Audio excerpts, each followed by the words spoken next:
আসসালামু আলাইকুম রহমতুল্লাহ। Robel technical institute থেকে আমি রোবেল ইসলাম বলতেছি। করতেছে আমার ফিলিস্তিনি ভাইদের উপর। আল্লাহ তাআলা জানি, আমি দোয়া করি আল্লাহ এই ইসরায়েলিদের আপনি ধ্বংস করে দেন, ধ্বংস করে দেন, ধ্বংস করে দেন। হয়তো কিছু করতে পারবো না, কিন্তু এখান থেকে আমার যতটুকু ক্ষমতা আছে ওই ক্ষমতা অনুযায়ী কালকে আমার রোবেল টেকনিক্যাল ইনস্টিটিউট প্রতিষ্ঠান টোটালি অফ থাকবে, কোনো ক্লাস হবে না, কোনো কার্যক্রম হবে না। যেন আল্লাহ তাআলার কাছে বলতে পারি, আল্লাহ তাআলা আমি অন্তত এতটুকু করতে পারছি। এই জন্য দেশবাসী সবাইকে বলবো, আমি এবার গ্রামে গেছিলাম, যাই দেখছি অনেকে কিন্তু এখন আমরা সাহায্য করতেছি, ইসরায়েলের সাহায্য করতেছি, ফিলিস্তিনের না, কিন্তু আমরা ইসরায়েলকে সাহায্য করতেছি। ইসরায়েল ফিলিস্তিন আমরা বুঝতেছি না হয়তো বা। ফিলিস্তিন হলো আমাদের মুসলমান কান্ট্রি, ইসরায়েল হলো ইহুদি কান্ট্রি, নাস্তিক কান্ট্রি। ওরা আমাদের বড় বড় মতো ধ্বংস করতেছে। কিভাবে আমরা তাদেরকে সাহায্য করতেছি? তাদের পণ্যগুলা, যে পণ্যগুলা খাবারের মাধ্যমে যে অর্থ ওদের কাছে যাইতেছে, ওই টাকার মাধ্যমে বোমা দিয়ে দেখেন না কি হইতেছে, কি হইতেছে দেখেন না। এই বোমা দিয়ে মানুষ বোমার লাগে উঠতেছে। আর যদি আমার হইতো, আপনার হইতো, কি হইতো? আমরা এখন মজায় কোক খাই, 7 আপ খাই, আর অন্যান্য পণ্য আছে, আর কত না কি আছে, একটু বাছাই করে খাই না? হ্যাঁ, হয়তো আমি জানি না, জানার চেষ্টা করি। তো এখন সবাই ফেসবুক চালান, সবাই ইউটিউব চালান, সবাই সব চালান। এই ফেসবুকটা তো ইসরায়েলি, কিন্তু তাতে কি হয়েছে? কাটা দিয়ে কাটা উঠানো লাগে। এই জন্য কাটা দিয়ে কাটা উঠানো মানে ওদের পণ্য দিয়ে যদি আমরা আমাদের মুসলমান ভাইদেরকে সতর্ক করতে পারি, এটা ইউজ করা যায়। এই কোক খেয়ে কি সতর্ক করবেন? কোক খেলে তো আমার পেটে যায়, আমার টাকা আমি ওনাদেরকে সাহায্য করতেছি। এরকম অনেক পণ্য আছে, এই পণ্যগুলো আমরা বর্জন করতে পারতেছি না। কেন পারতেছি না আল্লাহ মালিক জানে, এবং কি আমি আপনি জানেন কেন পারতেছি না, কেন পারতেছি না। আর কত অত্যাচার দেখবেন, কত অত্যাচার দেখবেন। থামছে? তাদের রূহ ঠান্ডা হয়েছে, এখন ঠান্ডা হয়েছে। কত বাচ্চা পানি খাইতে পারে না, আর আমরা ওই বাচ্চাগুলো মারার জন্য আমরা অর্থ দিতেছি। আমরা বাচ্চাদের মারার জন্য অর্থ দিতেছি, কিন্তু আমরা বুঝতেছি না।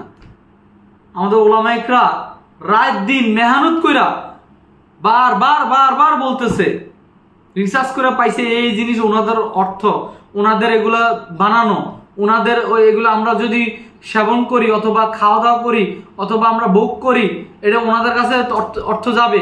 কার কাছে? ইসরায়েলের কাছে, ফিলিস্তিনের কাছে না। আমি রোবেল ইসলাম বলতেছি, আমি পানি খাওয়া ছেড়ে দিয়েছি অনেক আগে থেকে।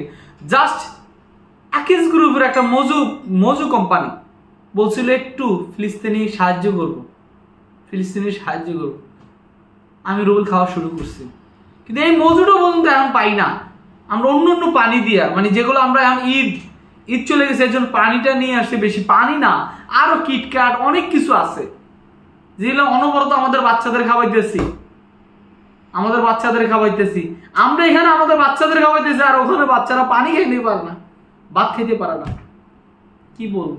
এই জন্য আমাদের রোবেল টেকনিক্যাল ইনস্টিটিউটে আমি রোবেল ইসলাম বলতেছি, আমার এই পরিবার থেকে বলতেছি, অন্তত একটু হুঙ্কার দিতেছি, অন্তত আমরা শপথ করতেছি আমরা ইসরায়েলি পণ্য ইউজ করবো না। আপনারা কি করবেন? আপনারা করবেন কিনা এখন আপনার সিদ্ধান্ত। চিনেন না, জিজ্ঞাসা করেন। বিষ কেউ খাইতে দিব না। আমি যদি বিষ খাই তাও আমরা খাইতে দিব না। তো এই জন্য জিজ্ঞেস করেন, ভাই এটা কি? হ্যাঁ ইসরায়েলি পণ্য, খাইবেন না? হ্যাঁ খাইতেছে, খাক। আল্লাহ তাআলা হারা বুঝ দেয়নি, আমরা দিছে। আপনি জিজ্ঞেস করেন। অন্তত এদিক দিয়ে তো আমরা আটকে দেবো। আমরা বাংলাদেশে যাই, এখানে কি করতে পারবো? কিছু করণীয় নাই। অন্তত আটকে দিতে পারবো আমরা। তাদের অর্থ চাক্কাটা যদি আমরা বন্ধ করে দিতে পারি, এত বড় কি আছে? ওরা যে অর্থ দিয়ে মারতাছে, ওই অর্থটা আসবে না। সেই জন্য আমার ভিডিওটা যারা দেখবেন, ক্ষমা দৃষ্টিতে দেখবেন। আপনি যদি আমার মুসলমান ভাইদের পাশে না দাঁড়ায়, কে দাঁড়াবে? আমরা তো সশরীরে দাঁড়াতে পারতেছি না, কিন্তু আমরা তো এমনিতে দাঁড়াইতে পারি। তো কার্যক্রম বন্ধ করে দিয়া, তাদের যে এজেন্ট আছে এই এজেন্টগুলোর অফ করে দিয়া, তা তো আল্লাহর কাছে কইতাম, আল্লাহ তাআলা আমার তো সাহায্য ছিল না, আমি ডাইরেক্টলি যাইতে পারি না, আমি অফলাইনে করছিলাম। আমি ডাইরেক্টলি যাইতে পারি না, কিন্তু আমি বাস্তবে করছিলাম। এই জিনিসগুলো ওলামাইকরা বলছে, এই জন্য আমি বর্জন করছি। অন্তত আল্লাহর কাছে এটা তো বলতে পারবো আমরা। এর জন্য আর কথা বাড়াবো না, লং ভিডিও হয়ে গেছে। আসলে এই ভিডিও দেখলে দেখার মতো। দেন এখান থেকে আমি কিন্তু অনেক উদ্যোক্তা বানাই, এবং কি আমার যারা অলরেডি স্টুডেন্ট গেছেন, আপনাদেরকে রিকোয়েস্ট, যারা অলরেডি মার্কেটে গেছেন, অলরেডি আমাকে ফলোয়ার, আমাকে পছন্দ করেন, অথবা খারাপ ভাবেন ভালো ভাবেন, সবার কাছে রিকোয়েস্ট, ফিলিস্তিনের পাশে দাঁড়ান, ইসরায়েলের পাশে দাঁড়ায়েন না। ফিলিস্তিনের পাশে দাঁড়ান, ইসরায়েলের পাশে দাঁড়ায়েন না। আচ্ছা, হোক না ইহুদি, হোক না নাসারাল, হোক না মুসলিম, মানুষ তো মানুষে মারতে পারে, বলেন? মানুষে মারতে পারে, কিন্তু ওরা মারতেছে, ওরা মারতেছে, দেখতেছি আমরা, কিন্তু কিচ্ছু করতে পারতেছি না। এই জন্য সারা দেশে, কালকে সারা দেশে, আমাদের সারা বিশ্বে ওলামা একটা ডাক দিছে, এবং বিশেষ করে আমাদের বাংলাদেশে ওলামা একটা ডাক দিছে, কালকে আন্দোলন হবে। আমরা সবাই শরিক হওয়ার চেষ্টা করব ইনশাল্লাহ। আমরা অন্তত শরিক হয়ে বলতে পারবো, আল্লাহ আমরা এই মিছিলে সামিল হয়েছিলাম, এবং কি মিছিলে সামিলের সাথে সাথে যা যা বলছি, যা যা ইসরায়েলি পণ্য আছে সবগুলা যেন আমরা বর্জন করি। এটা সবচেয়ে আমাদের হেল্পফুল হবে। আমার কাছে যদি অর্থ না থাকে, এই প্রতিষ্ঠান বেশি থাকবো না, হয়তো সর্বোচ্চ 2 বছর, 2 মাস 3 মাস।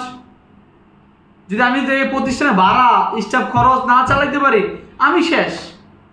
2 বছর, সরি 2 মাস, 3 মাস, 6 মাস, তো সেম। ইসরায়েলের কাছে যদি অর্থ না থাকে, ওরা জুলুম অত্যাচার কমায় দিবে, ওরা কমায় দিবে। আর এদিক দিয়ে আমাদের মুসলমান ভাইদের শান্তি হবে। ওই শান্তির জন্য তো আমার প্রিয় নবী মুহাম্মদ সাল্লাল্লাহু আলাইহি সাল্লাম মৃত্যুর আগ পর্যন্ত লড়াই করে গেছে। এই জন্য আল্লাহ, তুমি ইসরায়েলকে ধ্বংস করে দাও। আল্লাহ তুমি ইসরায়েলকে ধ্বংস করে দাও। আল্লাহ ইসরায়েলকে ধ্বংস করে দাও। আল্লাহ ফিলিস্তিনে জিন্দাবাদ, ফিলিস্তিন জিন্দাবাদ। আসসালামু আলাইকুম ওয়া রাহমাতুল্লাহ। সবাই ভালো থাকবেন। আসসালামু আলাইকুম।